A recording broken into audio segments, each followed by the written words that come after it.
If you're thinking of chucking in your day job to pick up the Instagram glamorous lifestyle of the footloose and fancy-free, high-rolling life of the locum, then this is the episode for you. Here are 11 considerations I recommend you take into account before you rush to hand in your resignation. Hi, this is Julie South, and you're listening to Paws, Claws and Wet Noses, the Kiwi Veterinary Sector podcast. If you're a Kiwi veterinary professional, then stay tuned, because this show is for you. Each week's podcast is purpose-built to help you grow your veterinary business, yourself, or your life. You can find all the show notes and links mentioned in today's show at Paws Claws Wet Noses .fm. Okay, 11 considerations that I recommend you think about before you rush to hand in your day job. The first one is the unpredictability of locuming. If your personality type needs to have everything planned and organised, then maybe, just maybe, locuming isn't for you. Because unless you're lucky enough to land longish assignments, there will be times when you actually don't know where your next gig is going to be or how long it's going to last. However, if you don't mind the roller coaster ride of constant change and flux, then you can tick off that box, the unpredictability box, or excitement as a reframe, as being okay for you. One question I'm often asked is, what's the average length of an assignment? I can't answer that because I've never tracked it, but what I can tell you is that VetStaff assignments run from 1 day, that's to cover unplanned sickness, through to months and months. I've had one assignment start off originally for 10 weeks, and then they loved our locum so much that was extended out to 23. The clinic nabbed our locum while they still had him to give their own veterinarians the opportunity to take some time off and to use some of their annual leave. So that was 10 full weeks, extended to 23 full weeks at 40 hours each week. It was a full-time gig. Then another assignment started off at 12 weeks, and as at recording this, is now sitting at 27 weeks with still more time to run on that. Both of these are full-time. We also have veterinarians who want to work just 3 days a week. We have a number of ongoing assignments spanning several months that match perfectly with their locum lifestyle and their requirement just to work 2 or 3 days a week. These are, again, longish assignments and offer some form of predictability. And on the flip side of that are the times when I get an SOS in the morning wanting a locum right now, immediately. Therefore, the more amenable you are, the more work you'll be offered, and the more understanding clinics will extend to you when your life unexpectedly gets in the way of theirs. But, of course, you have to earn your stripes first for equal flexibility to come back from the clinic. Number 2, admin. The dreaded admin. If you're DIYing your own locuming gigs, that is, you're not using an agency like VetStaff to represent you and to line up work for you, then you really got to love admin, because there's plenty of it. If admin's not really your thing, then you can outsource some of it, I guess, but then it's going to cost you. And really, why would you want to spend money paying someone when an agency like VetStaff, for example, will do that as regular? It's just what we do. It's part of our regular service and our regular offering to our locums. However, if admin is your jam and you're okay with it, then you'll be able to handle this part of the locum lifestyle as well. Now, what exactly am I talking about? First up, you need to have some form of legal contract in place between you and each clinic you contract to. You need to have a contract in place with every clinic, even if it's just a one-day gig. If you don't, you'll leave yourself wide open for all sorts of headaches, like not getting paid in a timely manner. And that's because your terms of trade will detail how and when you'll be paid.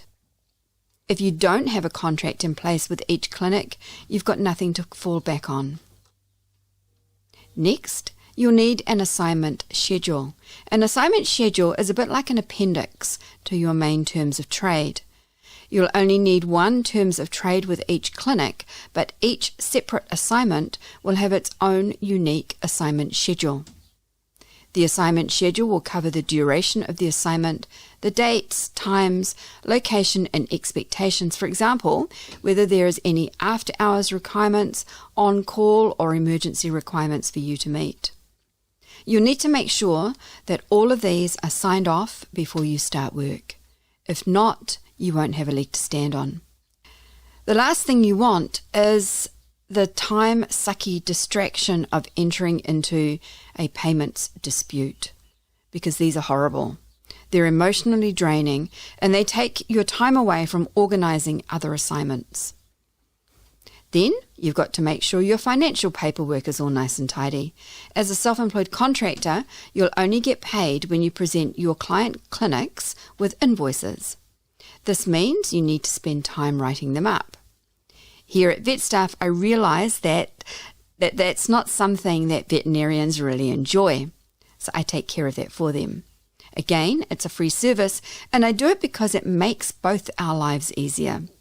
It means I don't have to nag for the locums to send me invoices, and it means that I can pay them on time. And of course, talking about getting paid on time, you might have to chase up adding clinics that are a bit slow to pay onto your list of admin tasks. I got to say that that's definitely not one of my favourite tasks that I really do enjoy. It's not, but it's got to be done.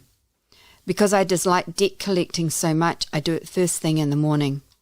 I eat that frog fast so I can get on with the parts of my job that I really enjoy, like matching great veterinary professionals into great clinics where both sides are appreciated.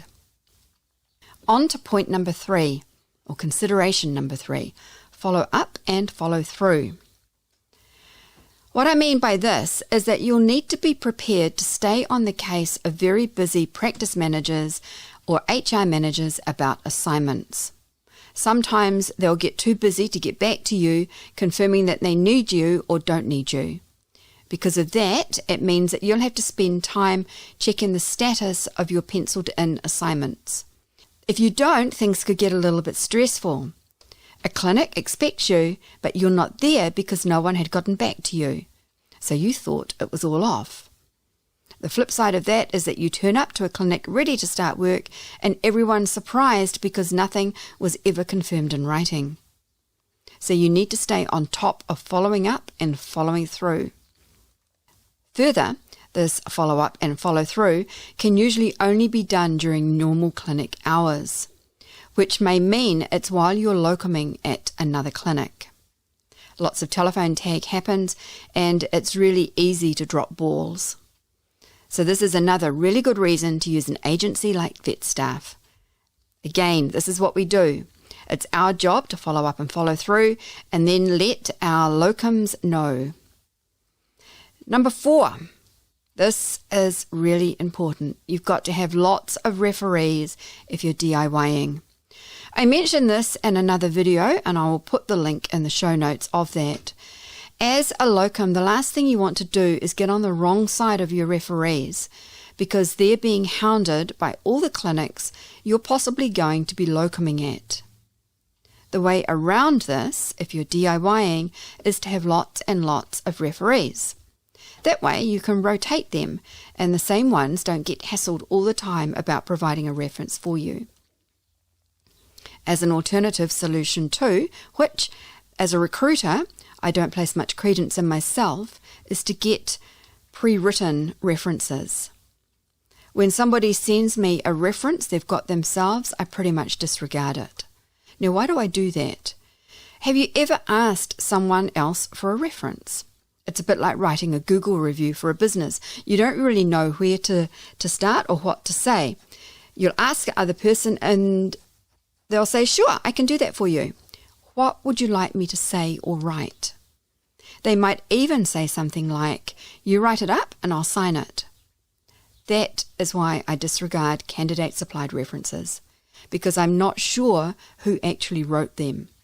Further, there are performance and personality questions I want answered that are rarely ever addressed in a candidate-supplied reference. So if you're DIYing, you need to respect your referee's time. This means protecting them from repeatedly being called by every HR or practice manager you might work for. That's another reason, in my book, not that I'm biased or anything, for using an agency like VetStaff, because we only need to ring your referees once each. That's it, once only. We don't need to call them each and every time we place you in a different locum assignment. Consideration number 5. You need to have 3 or more years post-grad experience, real-life clinical experience. Here at VetStaff, we generally won't take on someone as a locum unless they've got at least 3 years post-grad experience under their belt first. And here's why. As a locum, you're expected to be able to hit the deck running without asking for guidance. The only questions you should be asking as a locum is, where do I find XYZ? Not, how do I do this? Clinics pay good money for locums and they expect a return on their investment. Because of that, they sometimes get worked really hard, and most definitely without the requirement for hand holding. Clinics do not want to hold a locum's hand. Consideration number 6, you need to be a people person. As a locum, you'll get to experience all sorts of team dynamics, some of which will be really fun and others will be an absolute nightmare. Regardless, you're there to do a job, to stay out of internal politics and, hopefully, feel like you're making the difference you dreamed of making when you started studying veterinary medicine. Sadly, some people will resent you being there. This can happen if you're there filling in a gap between employees resigning and the new ones starting, and there aren't any suitable prospects on the horizon. The people you're working with could be resentful that the clinic is prepared to pay you the big bucks but not give them a pay rise. Calculating locum hourly rates is a topic of another episode next week, so stay tuned for that. But getting back to the resentment, if you're the type of person who takes personally what people say about you, even when it's not true, then you may struggle with situations like this. Fortunately, you won't find yourself in these situations often. And of course, the flip side of that resentment is being on a team, albeit temporarily, where everyone is just so grateful you're there helping them out. Having people skills and highly developed emotional intelligence is really helpful as a locum. Consideration number 7, travel and nights away. If you want to work your way around God's own Aotearoa, New Zealand, then locuming is the perfect way to do that. Absolutely, irrefutably. Some clinics have what they call frat flats attached to them for their locums and or visiting veterinarians to use. Other clinics are prepared to meet the reasonable costs of accommodation. Some are prepared to contribute a fixed amount per night or per hour worked towards accommodation expenses, while others won't have a bar of any of that and regard it as the locum's responsibility to pay for and organise themselves. Sadly, locums don't get the perks here that UK or other overseas locums may be used to. In the UK, you may get a vehicle, accommodation all paid for, and a fantastic hourly rate. That's not always the way here, though. Some career locums who don't mind moving around for different gigs have their own camper van, their own home away from home. It means they get to sleep in their own bed at night, but in different parts of New Zealand. Have a chat to your accountant because maybe, just maybe, you might be able to offset your camper van costs as an expense of running your locum business. Consideration number 8. You need to be able to say no. If you're choosing the locum lifestyle, then part and parcel of that is having enough downtime to be able to do what you want to do, balanced with earning enough income so you don't have to work every hour under the sun each day. If lifestyle is really important to you, then learning how to say no is a skill that's good to develop. As you're already aware, locum veterinarians are in short supply in New Zealand. That means, if you're prepared to travel, you could probably have the option of working close to 365 days of each and every year if you wanted. However, agreeing to work every assignment offered to you won't give you the work-life balance you dreamed of having when you first started locuming. If you can't say no, you're going to run yourself ragged and burn out. That's not the object of the game. Paws, Claws and Wet Noses is sponsored by VetStaff. If you've never heard of VetStaff, it's New Zealand's only full-service recruitment agency, 100% dedicated to the veterinary sector. VetStaff has been around since 2015 and works nationwide, from Cape Reinga to the Bluff and everywhere in between. As well as helping Kiwis, VetStaff also helps overseas qualified veterinarians find work in Aotearoa, New Zealand. vetstaff.co.nz. Consideration number 9, money in the bank, also known as a rainy day fund.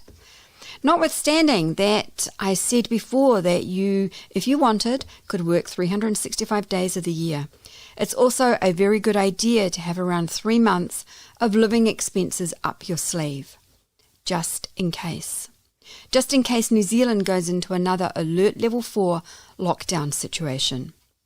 Remember, being a locum means that you're being self-employed.